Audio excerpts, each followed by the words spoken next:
solidgroundsupport.com, right? Or Yes. solidgroundsupport.com, and you can join locals, and then you can join our groups for just $5 a month.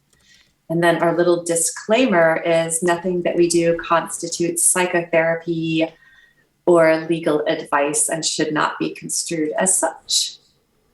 That sounds very David-like.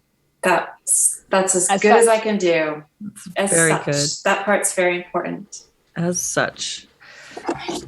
And so we usually have something that we're going to kind of riff off of or talk about. And Jennifer, do you want to introduce the topic for today? I don't remember exactly what we were talking about. I think we had decided that we were going to talk a bit about how to help people to leave the cult of wokeness, or just even how to have conversations that maybe plant some seeds and open people's minds to a different way of looking at things.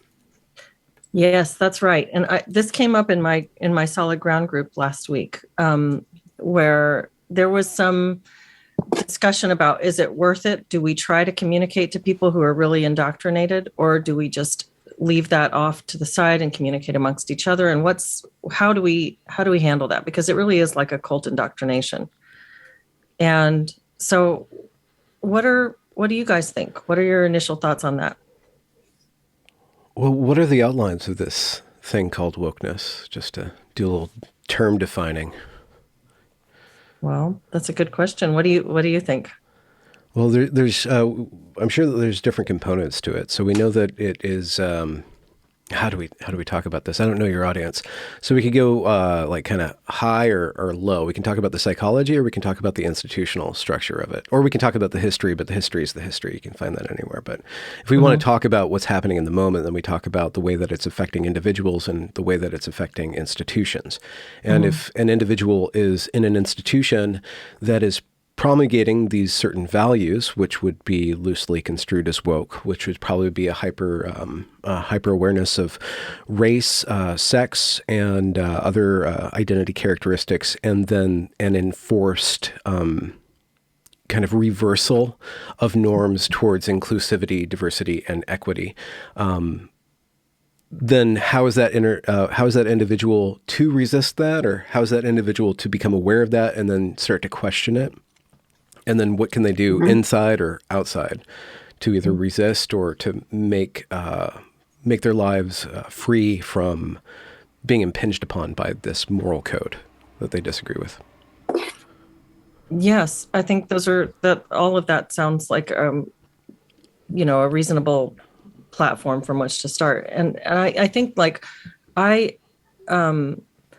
having been in graduate school with people who were buying this stuff and gobbling it up, and coming out and making videos about the process and about what I was observing and what my concerns were, I had questions about who my audience really was. And the person I pictured my audience being is somebody like my dad. I always picture my dad.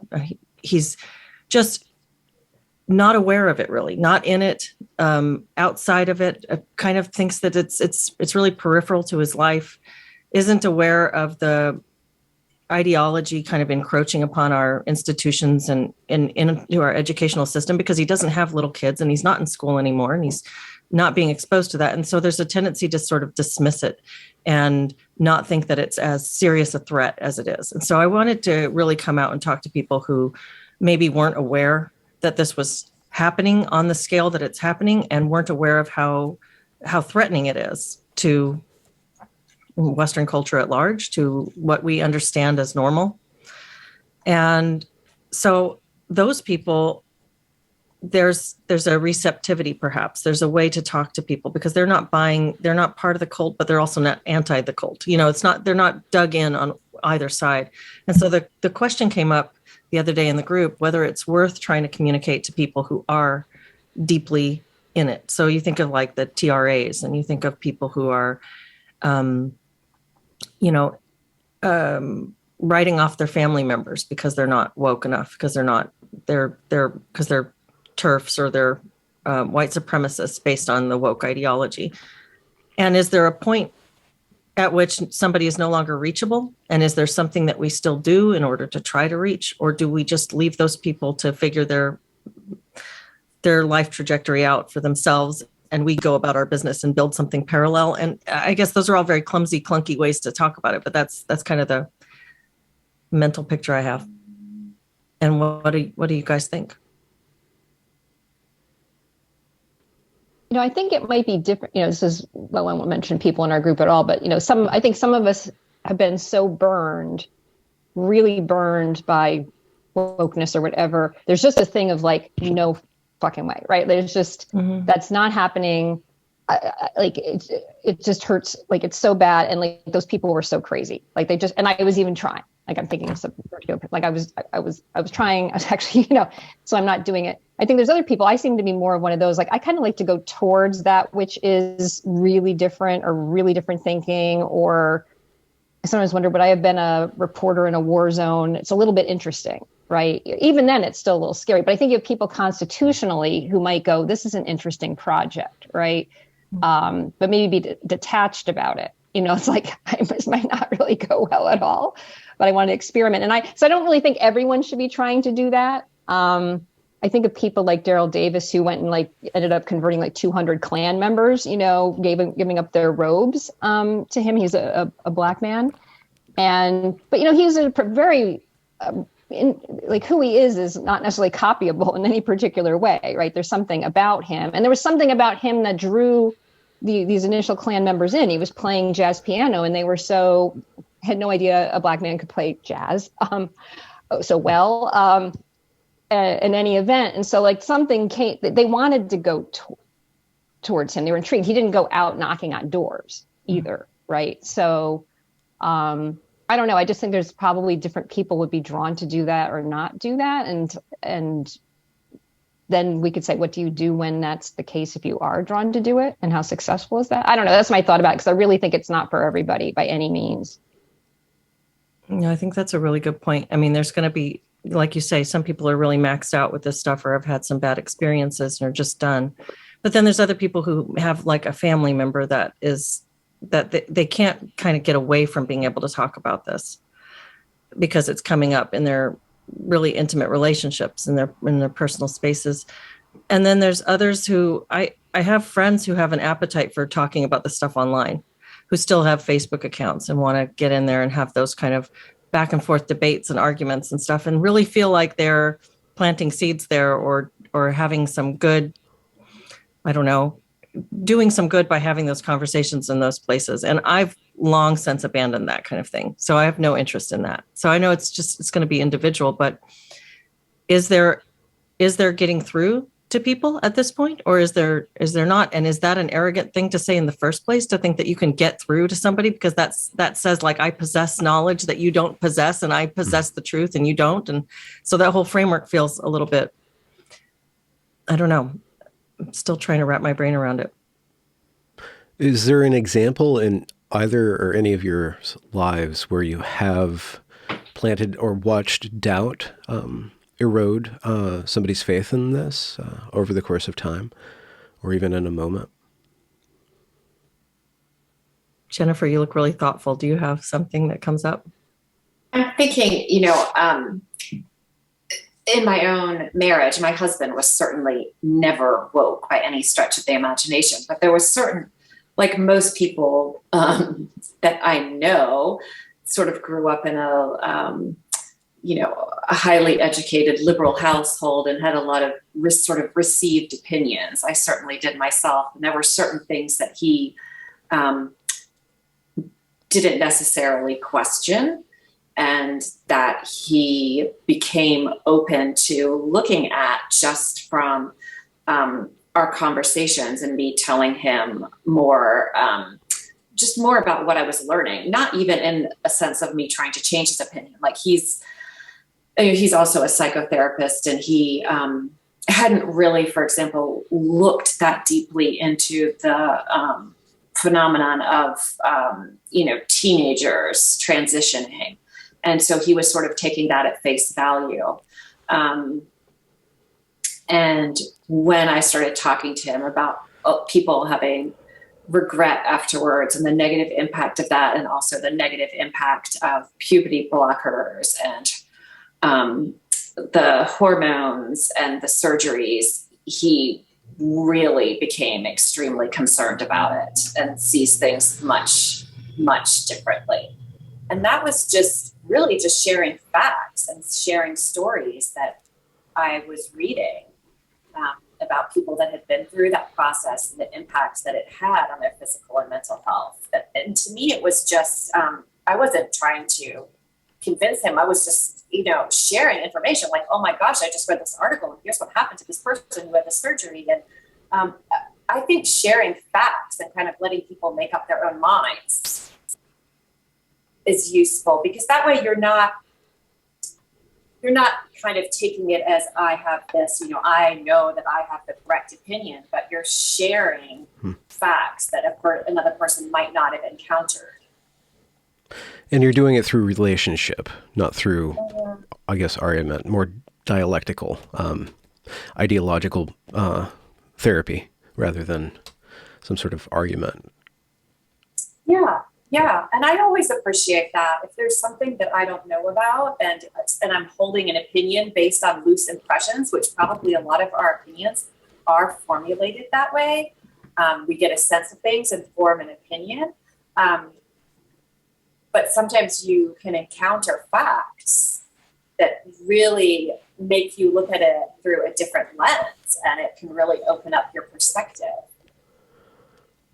I have two, not examples, my personal examples, but there's this guy I mentioned in our chat, Leslie, about Ryan Nakata, I discovered a couple of days ago, and he's done, talking with like people in Antifa or QAnon and trying to understand that. And he does a practice, he calls it titanium manning. So instead of just steel manning someone's argument. So part of it is going completely into the other person's world and way of thinking, like not even beginning with, I'm going to change your mind or you are off or something like that. Like get so in there and not only really knowing their argument so well, you know it better than they do. And you can reflect it back, and you can even do it at a higher level with maybe there's some things like they're looking at the world and putting it together with this narrative, but you can kind of go to a higher level, include a bit of what they're about, but maybe give it a better frame or a thing that's actually more acceptable to us or whatever like that. Yeah. And so you're embracing them, but you're actually coming at a higher level of complexity. He didn't do it in practice or when I saw him speaking, but I was like, that sounds really interesting.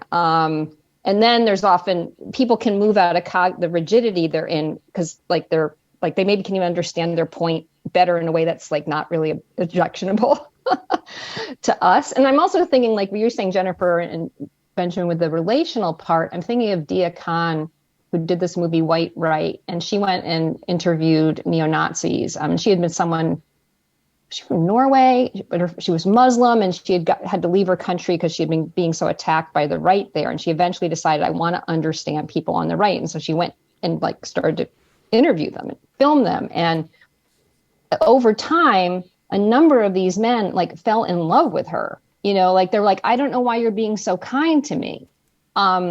You're like, I don't have friends, and you're being like a friend to me. And so a number of them left, and she wasn't, over time, they were like, I don't know if I could be mean to somebody like you. Like, I haven't even met somebody like you. And so that's the sort of the being human and relatable. And she wasn't trying to talk them out of it. There are times, like one guy, she went with him in his truck, and he was throwing like material on people's yards that was pretty hostile and whatever. And she kind of looked at him like, really? But she didn't do tisk, tisk, tisk either. But at that point, she just, listened to them and got their stories and all of that. So, but again, that takes a person who has some degree of interest in people's stories and can get past their disdain, perhaps, of the point of view. So it's not a knee jerk, like asked and answered. I've already decided what I think. It's an openness that she's kind of embodying there, where she's not judging too harshly. Yeah, and she's saying things like she read to some of them after a certain point, like really nasty things people have written about her on Twitter. So she goes, what do you think? People call me this. And she listed lots of, slurs. Like, she goes, what do you think? What's that like knowing some people call me that, and, a lot of times they'd be like, oh, really? Like, oh, and, so like it was very it wasn't shaming, and it was being relational and curious. And it was, she went and marched, she got permission to march when there was the march on Charlottesville, to go and embed with them and film. And she was actually pregnant during the time. And she didn't want anyone to know she was pregnant. It was like very dangerous, actually, like what she was doing. So she's, one of these people who will do potentially, crazy things to really get down into a matter. What's her name again? Dia Khan. And you can find White Right is the film. You can find it online. Dia, Deeyah, Khan, Khan. And she's another one of my fans. You bring up something important, Deborah, about like there was just a little clue there where once she got to know these white supremacists or whatever they are, she realized that there's a psychological condition that preceded the ideological condition. So you said the word loneliness. So there's a lot of people who are lonely who end up enacting their loneliness. And we do know that with groups like Antifa or the Proud Boys, it is facilitating a sense of embeddedness or meaning, so-called, in people's lives. And there's something inherent within woke ideology or late-stage progressivism that gives you a transcendental purpose. It flings you out of your measly little atomic individual personhood into history. You are now enacting the Ubermensch of bringing progress forward. That's such a powerful narrative to be embedded in. And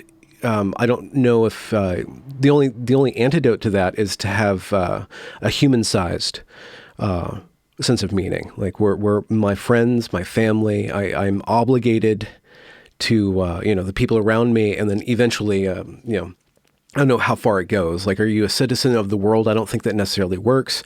I know that there's problems with nationalism, but I certainly do know that family is a great way through which we learn about our true authenticity, our true capacities, and true value comes from that. And the political ideology is a substitute for family. And you see that a lot with the way that these groups behave. When they do act out, they behave in unison. They behave like a mob. And it's really difficult to see if there's any individual. There's this great picture from the 2020 celebration of racial reckoning, or whatever you want to call it, where a bunch of kids or youth surrounded this woman in this outdoor patio, and they're all raising their fists, and she's not raising her fist. And I believe she was saying, yeah, I agree with you, but I'm not going to do what you tell me to do just because you're telling me to do it. But they were no longer acting as individuals, and they were trying to get her to not be an individual either. So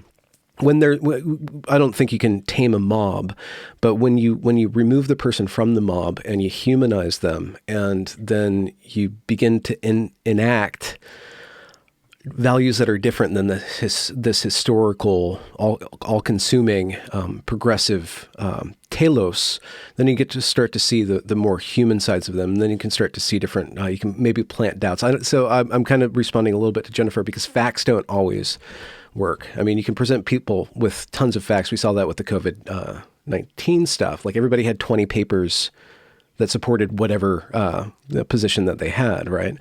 So it's not just about facts. It's about kind of untying people from that certainty of belief. I think those are such really good points. And one of the things that I noticed with Jennifer's story is her husband had a level of openness still to her. They still had an open, almost like he was open to hearing. He wasn't dug in on one side or the other. And so by continuing to have a dialogue that he was open to, he received information easily and progressed through his thought process around it to something that was similar to where Jennifer was coming from. And when you have people who are, as you point out, Benjamin, it is a replacement for real connection, and for some of this draw into this ideology, it gives people sort of a heroic narrative that they can be a part of, and also an acceptance of others. I mean, there's a warm embrace by your fellow ideologues. You've got you have a community, you have people who are going to applaud you and get alongside you. And I think we're missing that in this fractured internet driven world we live in, and especially in the last few years when people were driven into their homes and even further away from real connection with other people. And to add to that, the ideological narrative that they're gobbling up has bits of truth in it. It's just oversimplified truth. And so it's something that we can all sink our teeth into, and we can say yes if we're thinking about it on the surface. And what I think is, if you have someone in your life that's really buying into this, especially a young person or a teenager that you care about, and it's really contentious on this front, it's and this kind of ties in with what you were just saying. It's important to establish other sorts of connection and reconnect to things that you share that don't have anything to do with this. It's the real life stuff, because life is about so much more than arguing about these differences of race or gender or sexuality or whatever. It's about so much more, and you can still share interests that don't have anything to do with this. And that sounds like what the woman you were describing, Deborah, was kind of doing with these people. She was humanizing the experience of knowing one another and making it about something that wasn't us versus them. And also, I think, I'm just trying to remember, I've watched it a few times, but she's interviewing them, just asking them about their lives. I think these people, no one ever asked them anything about themselves, as people, even, like, I think they were getting her attention, like undivided attention, for, without having this negative regard. I think they know well enough that people disdain, there's white supremacy, I think they're not clueless about that. Right. And so I think somebody that was just even sitting, and then of course this beautiful woman, right, like, who's very just beautifully spoken and all of that. I mean, I just imagine, I have to say there had to be a factor in that of just the I don't want to say sexual dynamics, but just male, female, and I think if a man had, I think it would have been a bit different. There's something about being, I don't want to say welcomed, but seen.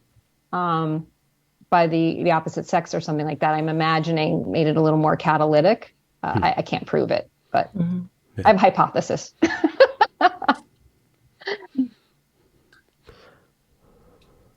Jennifer, what do you think? Yeah, what do you think, Jennifer? You guys want to know my thoughts? Yes. Open. I'm just thinking about how much people have really got their sense of belonging and meaning from, groups like Antifa and Black Lives Matter. And there was that one person I remember who was interviewed during the pandemic, and they were going out a lot, protesting and probably rioting a bit at night. And they said that for them, it was like going to church. And I think that we've really lost transcendent meaning overall as a culture, something that transcends the self. And I think that it's being replaced by this ideology. And I get that. And I'm not saying all transcendent experience has to be through an organized religion. I mean, most people have probably had a transcendent experience at a concert, but it strikes me that that human urge for belonging and meaning is a very, very wonderful thing. And it can also become something that has negative results. And I was just sitting here thinking, God, how can I avoid that in my own life? Like, how do you know you're not one of the people that's creating something negative that's bad overall for society? I think it was Lisa Marciano, who's a Jungian analytic psychoanalytic psycho. Well, I don't know which one they are, but she's a Jungian. Great book called Motherhood, which is about motherhood. But I asked her that question because we're talking about the ROGD, or rapid onset gender dysphoria. Yeah. Basically, this huge uptick in girls identifying as boys, and we got into the ideological side of that. And I asked her, well, how do you know? because we all have ideology. It's really stupid to say, I am free of ideology, because the man who doesn't believe in something believes in anything. To quote a Christian author, I think it was G.K. Chesterton. Chesterton, yeah. And she said one of the ways that you can tell that you're on the right path is that the world gets more broad, you get more broad, and there's more connection. And I think it's really telling that cancel culture, the echo chamber effect of cancel culture, is about limiting the world, cutting off connection, going away, isolating, and then reemerging on the other side of that isolation in this so-called community. But every immediate relationship is swapped out for this this ideological relationship, or this consensual relationship where I decided that I'm trans. I didn't decide to be born, but I can decide to become a woman. I can decide to become a man. But, and you see that in the transgender thing, that cutting off from nature, from God, that really deep despisal of manhood and womanhood that I think is being reflected from the culture. These kids that are swept up in it, they're absorbing this from the culture, and then they're just recycling it through themselves. So some sort of ideology that causes connection, that widens your worldview, that gives you a sense of, I guess, a decrease in anxiety and depression, and an increase of availability of grace and beauty and relaxation. Like, you can hear it in the tone of people's voice. And you also see that last point. You also see that in the social justice ideology, where everything has to be urgent. We have to save the world right now. We have to do this right now. We have to, these people are dying. There's a huge genocide left, right, and center. We have to solve this right now, which just, it disconnects you from your intuitive internal self, and then from sharing intuitive, authentic connection with other people. I think I'd add to that, just being able to, if you're being able to handle more complexity, because so much of what we see in these movements are, this black, white, cookie cutter type of thinking. So if you find yourself actually being able to handle more nuance, more complexity, that would probably be a good sign. So just speaking as a writer, or somebody who tried to write for a really long time, like, the goal is to be as simple as possible, or as straightforward as possible. And so there's just a tension here. There's just some sort of ironic tension here, where you see where these ideas are coming from. The academy, the verbiage is just so complex. It doesn't even mean anything, right? There's an over stimulus of complexity that then, once it trickles down into action, becomes super simplistic statements, right? So it's not just black or white complexity or simplicity. There is a proper simplicity and clarity, and then there's a proper way to handle ambiguity, nuance, without getting lost in it, because it's really easy to get lost in that stuff too. I have an eye on the chat, and I want to say hi to Jeff. Hey, Jeff. He's asking a series of questions about what I meant when I said warm embrace by the ideology. And he's wanting some clarification. So I guess I mean the celebration of having people nod their heads and say yes when you're talking. And what I saw in graduate school, for instance, was a lot of, if you were saying the right words, the right social justice words, you were welcomed. You were right. You were on the path, and everybody agreed. And if not, you were completely cut out. There were crickets, and you were likely to get called out. And we see that also with, I've heard this story from a lot of people's firsthand experiences at this point, where a lonely kid who's not fitting in and doesn't have a lot of friends starts playing the gender game and gets welcomed, and is enjoying popularity and enjoying more social connection. And that's what I mean, I guess, by warmth, is that there's a call to human connection, and there's a reward that's being given. So you can, and I guess I say that all in the context of not demonizing people necessarily for falling into it, because I can understand why one would. I can understand the appeal to some people. It's called a hug box, right, or a love bonding. Hug box? But then once you start to wiggle yeah. too much, then the hug box either strangulates you or kicks you out. So there is that embrace, but it's a really narrow container. And if you watch over the course of your life, if in order to keep that hug box, you have to cut out more and more of your life, that's probably a sign that this isn't actually going to develop you into your full potential. And what you just described, that phenomenon you just described, Benjamin, that is the phenomenon that is common to all cults.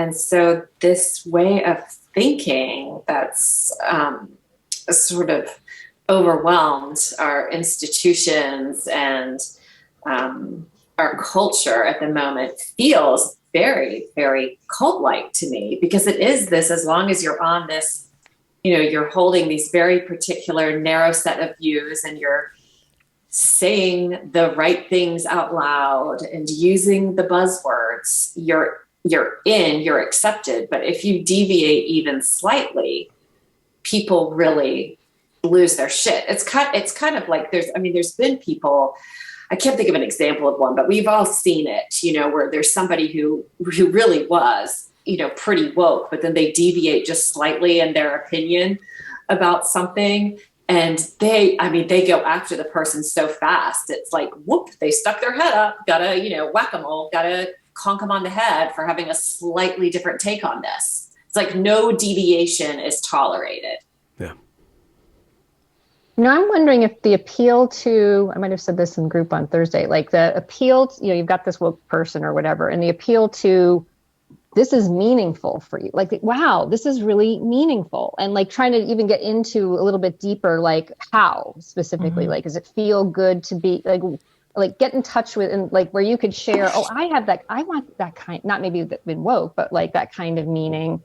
And also I'm wondering, I've never tried this, but I'm thinking like in these cult things, there's something about getting to be certain about something and maybe feeling less anxious because right? And I'm wondering if there's a way to get at, kind of having this particular worldview. Does that make, does that give you some comfort, or, is it is kind of a scary world not to know things. I could see why you might like want to have something that you really have it all figured. I don't know. I'm just wondering if there's a place to empathize on meaning and on wanting to feel certain. And if that even gets some room about, maybe I'm using this so I don't have to deal with uncertainty. So you don't necessarily have to tell them they're doing that, but I'm just wondering if even asking about it, is this relieving some anxiety? Is this, that is such a good point, Deborah. And it does seem like that. I mean, there's this deep uncertainty that religion answers, and this is religious in that way. It's very, I can see how comforting it would be to have somebody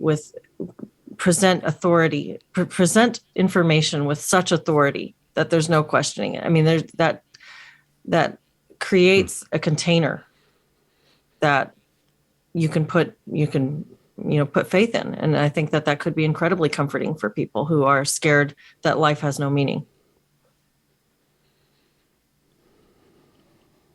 Where do you, all three of you, derive your meaning from? And on an ideological level, do you guys have a story kind of that you exist within, like a world that's going somewhere, that you kind of slightly, you allow to organize your life in a bigger structure? How do you feel about your death? Oh, yeah. How do you guys feel about your death? How do you feel about death? Yeah, big question. I think you merge into bliss and oneness with God. So, yeah, I think my sort of life narrative has to do with God. And I'm, practicing within the Christian tradition, but I certainly, I have a lot of beliefs that come from different traditions. So, according to most Christians, I probably wouldn't be very, very good at it. Well, so being a Christian. Just to try to make that a little bit more concrete, like, so there's this transcendent being that you're in relationship with, and to what degree are you in relationship with that, or how do you think of that relationship? Like, what does that? Is God watching over you? Is God teaching you, developing you, punishing you? Causing you to have a purpose? There's a lot of different ways that people use the term God to actualize their belief. Yeah, and it's weird because I think because I've been in different traditions, it's like one of those kaleidoscopes where you twist it and then all of a sudden you're looking at it from a different a different way. And so it does shift for me. Of course, my dog has to start barking. God talk. Yeah. Dogs spelled backwards. Good old Elliott. I'm going to try to make him shut up. Yeah, I mean, I guess it's just like this, definitely not punishing me, certainly not. Although I think there's certain like ways in which we have to be in harmony with nature, or else we need to be corrected. We'll suffer. And I think that's just the way things are, but I don't see it as like God punishing me. I think it's sort of guidance, but it's also just, it's like the foundation of my being. It's where I live and where I connect and where I tap into joy, which I then see kind of reflected everywhere, like in little small things, like my annoying dog and, you guys, and just even objects, like beautiful objects. I just see it everywhere. That's kind of what brings the most meaning to my life. Mm-hmm. Yeah, I think I'm still learning what I think in terms of religion or faith or meaning. I don't know if I'll ever know. It's a growing process for me, and I have a hard time summing it up. I go to a Christian church. I'm not really, I don't know how I feel about calling myself a Christian or not, but I get a lot of meaning out of it. And I asked my dad a long time ago what the meaning of life was, why, because we were having a conversation about this, and he said he thought that the meaning of life was to appreciate beauty. And I think I said this to you once before, but that's always stayed with me. And I have this, okay, so this is going to be a little bit weird, but you know how there's this motif, if you ever do mushrooms, people who have done them, even if you haven't, you've seen the art, there's all the eyes, right? The eyes. This is such a common thing in psychedelic imagery. And I feel like we are the universe opening its eyes. We have the opportunity to observe things differently with our consciousness than anything else we can see. We don't see anything that has the same powers of observation that we do. So there's something to that idea in my mind about appreciating beauty and goodness being that which promotes the most beauty. And I don't mean just aesthetic, physical, superficial beauty. I mean harmony, love, happiness, high vibration, if you will, connection, relationship, and being able to bring out and witness the good and the beautiful in life and in one another. And that gives, I guess that's, but it's not an endpoint and it's not a tight concept. It's just a fluid process, I guess. So I don't know if that is coherent at all. So nuanced. It makes perfect sense to me. Very fluid. Yeah. You make me think there's this clip that was floating around a few weeks ago. It was from a sermon or a homily from a Greek Orthodox priest. And I don't know if they have sermons or homilies, whatever the word is for the guy in front talking to the people in the pews. And he made an interesting point that stuck with me, where he said that the Catholics, they're like, okay, well, we love God, we worship God, what is God? And so they started to describe what God is or what God is not. And they had a bunch of theology around describing this thing called God. And then Martin Luther comes over and says, no, God's like this. And so he starts describing God from over here. And then the Calvinists come over here and they start describing God over here. And then you have all these different denominations in Protestant Christianity describing God. And this Greek Orthodox guy said, well, we do it a different way. We be with God, and then we allow God to show us the world. Instead of trying to see God, we be with God, and then God will show us the world. Right? So it's this inversion of theology. I think they have a word for it, but I'm not sure what that word is because it's Greek. So it's like the others are trying to define God in human terms. And that's seems like by definition impossible to filter through our limited ability to understand and then distill it into our language. It's like it would just necessarily be reductive. It would necessarily be limited by our ability to describe. And so those other... And also the ability of those around you to believe. So you have smaller and smaller groups of people believing in certain dogmas rather than a broader people kind of seeing each other, God in each other, and each other in God, right? It's just kind of a different way of thinking about it. And I think a lot of what is woke can be really tied to, there's that woke is a religion, but it's definitely a Christian religion. It's a Unitarian Christian religion. And, they just kind of took the word God out of it, but it's all that Christianity. But it's that Protestant Christianity. It's that declarative propositional way of understanding and then imposing belief on the world, imposing structure on the world. And that's what they critique the world for being, always this imposition of power on everything. So what we need to do is reverse engineer that power. But there's a roof there. If all you can think of is in terms of power, there's a roof there. And that's one contention that I don't know how to articulate to atheists, but how do you get out of your brain? How do you get out of rationality if you don't have some place where you are surrendered to being, and then watch and see and practice your life as communication and community with being, instead of all these different systems of rationality that are just kind of floating around arguing with each other. I took your turn, Deborah, though. Oh, that's okay. No, it's funny. I've been watching. I've gotten a little bit in a discussion. You were in it, Benjamin. I think about, is atheism the way out of this, And yeah. I was making the thing for transrational, not the irrational, but the transrational, like the mystical and all of that. But I think, several of the people there, it's just not their experience, they don't know what to do with that. But it's funny. I went from being kind of super hardcore atheist, I was going to be an astrophysicist, all this thing, to just having a series of experiences where suddenly I became a hardcore spiritual seeker. So I'd say I organized my life from age 30 on all about spiritual seeking, and everything else was secondary. Now I'm a little more in a materialist phase. It's like I live in New York City and I'm distracted. Yeah.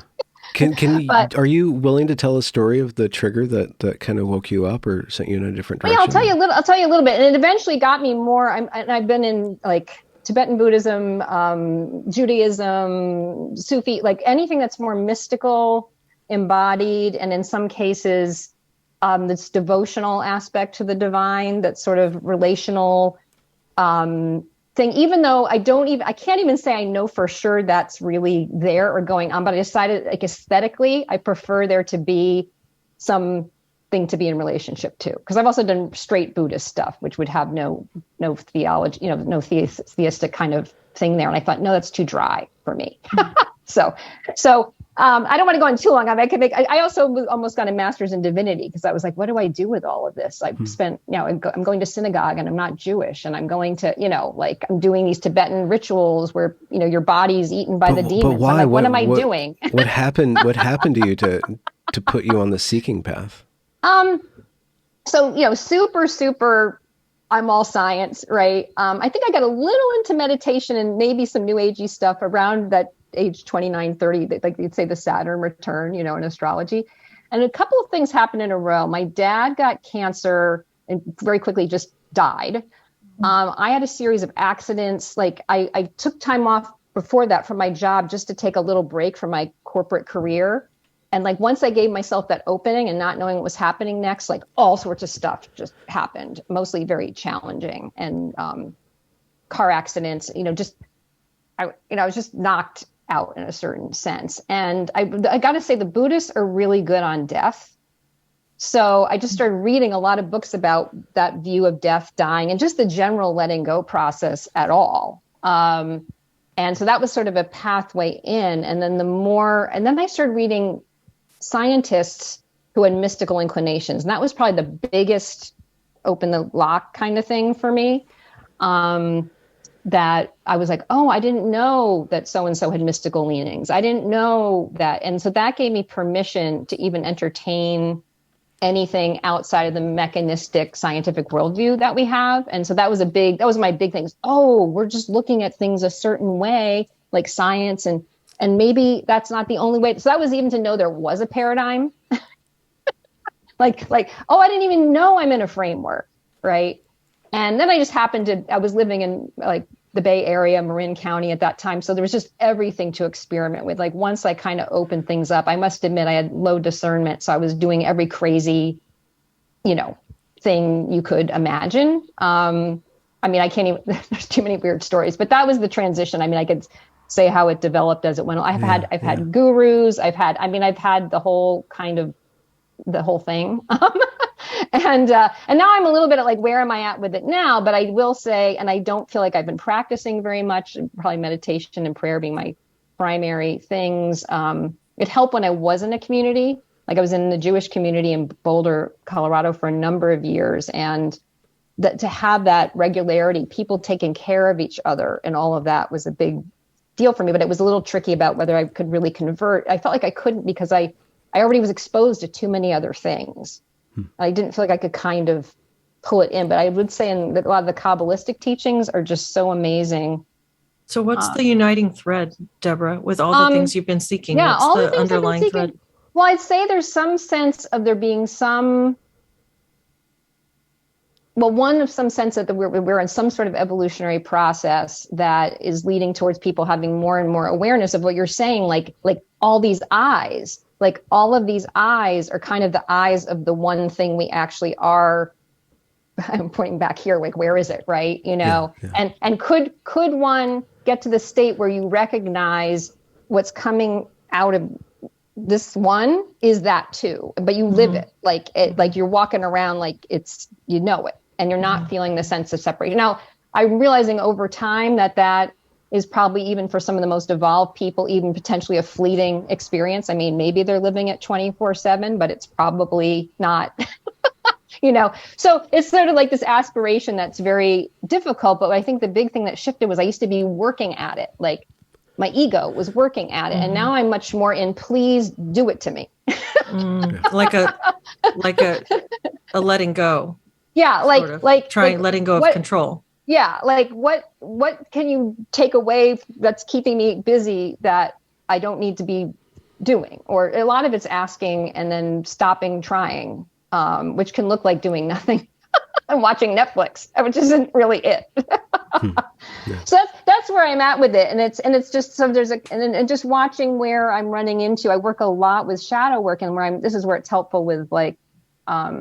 Even with wokeness, it's like if I'm hating something outside of myself, it's an opportunity for me to kind of look at, my own, where am I like that, And so maybe it's a bit of the slow polishing. I have aspirations to be open in my heart in certain ways. On the other hand, this other piece coming in is where is it appropriate to have boundaries and say no? Where's that?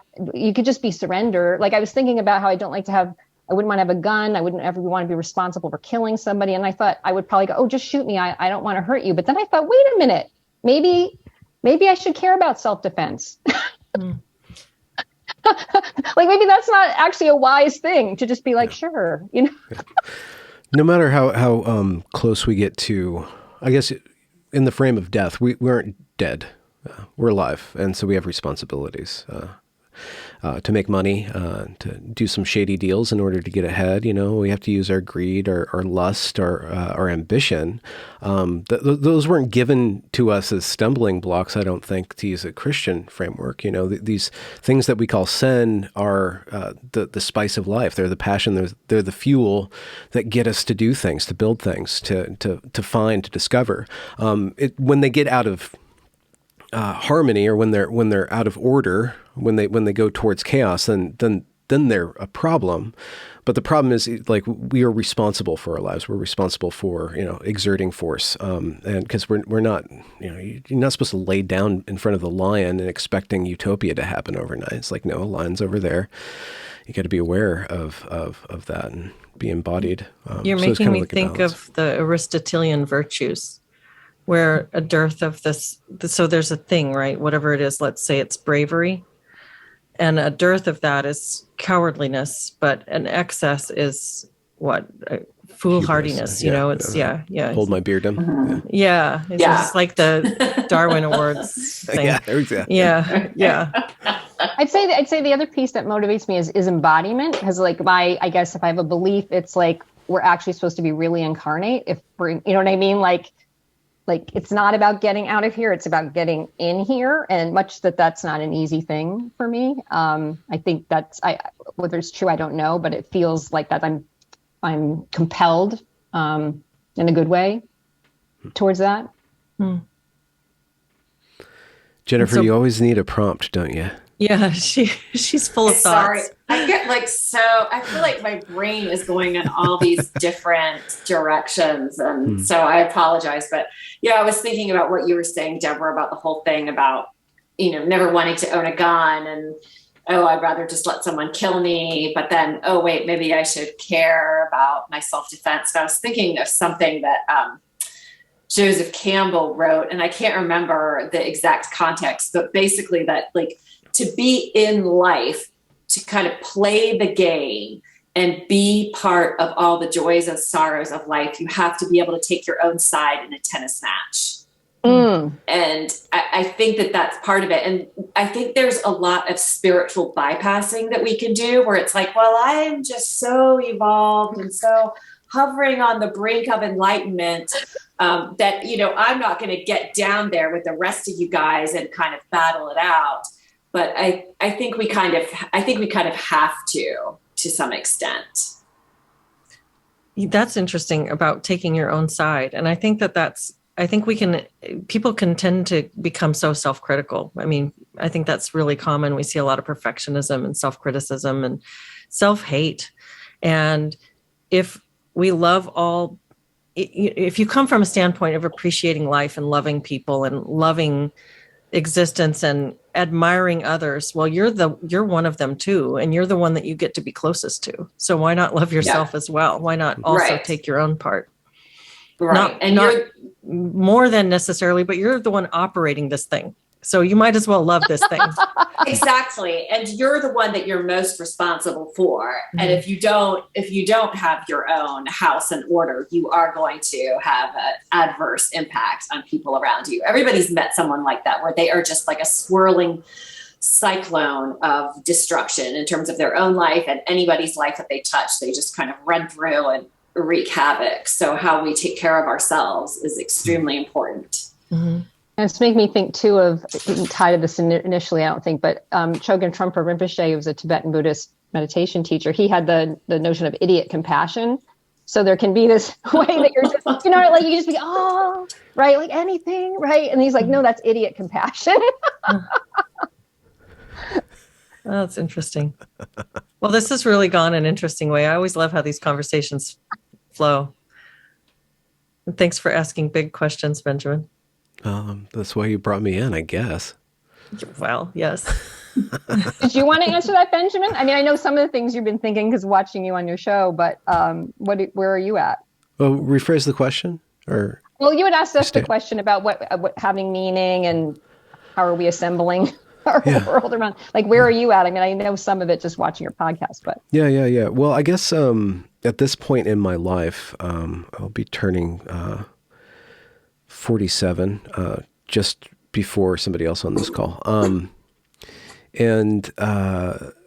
I kind of front loaded my seeking phase. I think in religious traditions, I know in Judaism, they withhold the Kabbalah until your kids are out of the house, right? Like going in the mystical direction is something for later on in life. The first part of life is establishing yourself and founding a family and getting good at the world. And then after you have all that sorted out, then you can go on your seeking thing. And I think that that's a wise way for, to direct a man's life, at least, in order for a man to be productive and then also to attain spiritual development. I kind of front loaded that and did my seeking in my 20s. And, one thing that I could say directly about where I'm at right now is last year I did Ramadan. At the end of Ramadan, which is just a month of fasting from sun up to sundown. At the end of it, I got this sense, usually before Ramadan, I kind of feel the loss of my direction or the loss of my ego in this way. I'm just going through the motions, and then Ramadan's a really good place to just really quiet all of that ego stuff and just quiet down and settle. And usually without seeking, because I'm even fasting from seeking, I get like a indication or some sort of gift.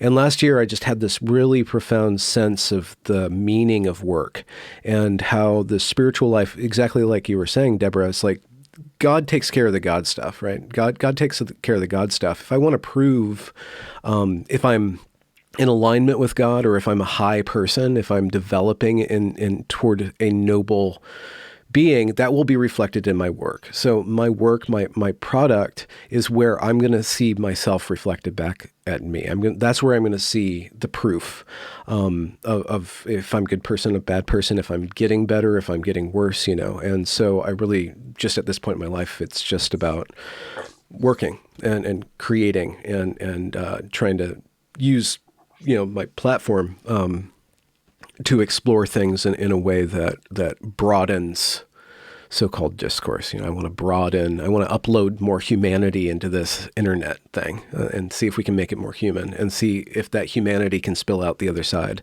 of the screen. So that's kind of the background thing. But with regard to a grand narrative, I kind of toy around with Catholicism, but I have a problem with belief. I just have a problem with like taking God and saying, okay, this is what God is. God's 3 in 1, and Jesus died for my sins, even though I love Mary a lot. Like my heart just is really open to Mary. So hopefully someday I get something special, some sort of special realization about why I am the way I am in my belief. But I tried to put my belief in the back, and just to lead with curiosity and lead with openness, and then let's see how things kind of fall out from that.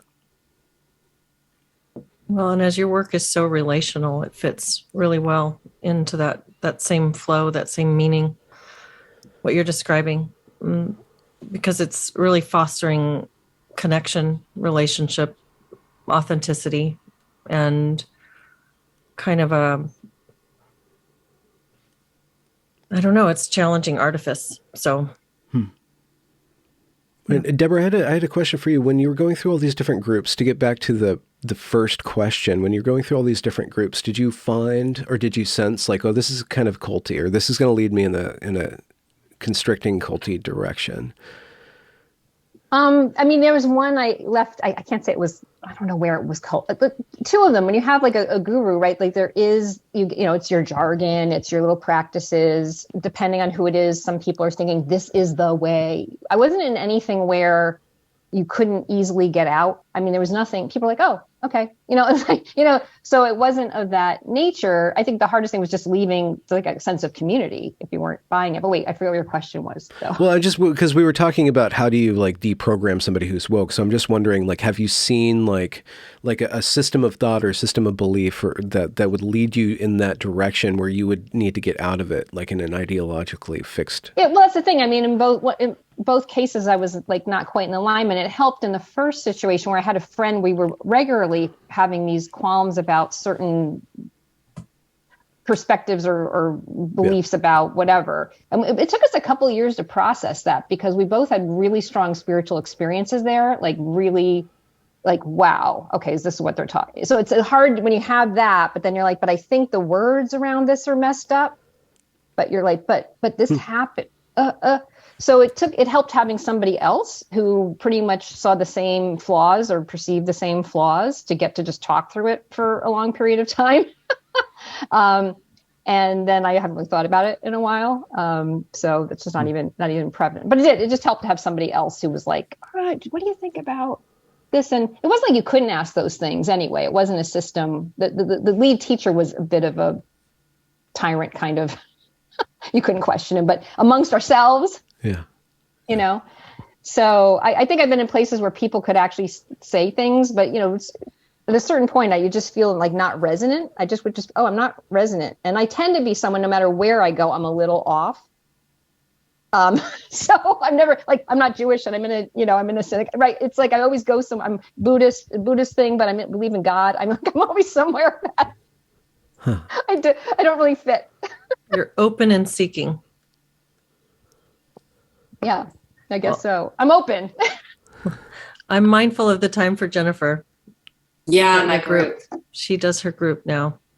So this has been fun, guys. I feel kind of blissed out. I get really blissed out with talk about God. I get into like this whole state. I've been kind of like meditating as we talk, and I'm just like a step away from tearing off all my clothes and like skipping down the road. You're like, oh, okay. Now that would be great entertainment. So. All right, I'll try to like ground myself. We're still on YouTube, not the other websites. So. Right. It's on OnlyFans. Not nude tube or something. Oh my God. Well, thank you, you guys. Great to hang out with you, Jen. Yeah, Bye. thank you all. I'm going to go ahead and stop the live stream. Sure. Thanks everybody in the chat for being here. Recording stopped.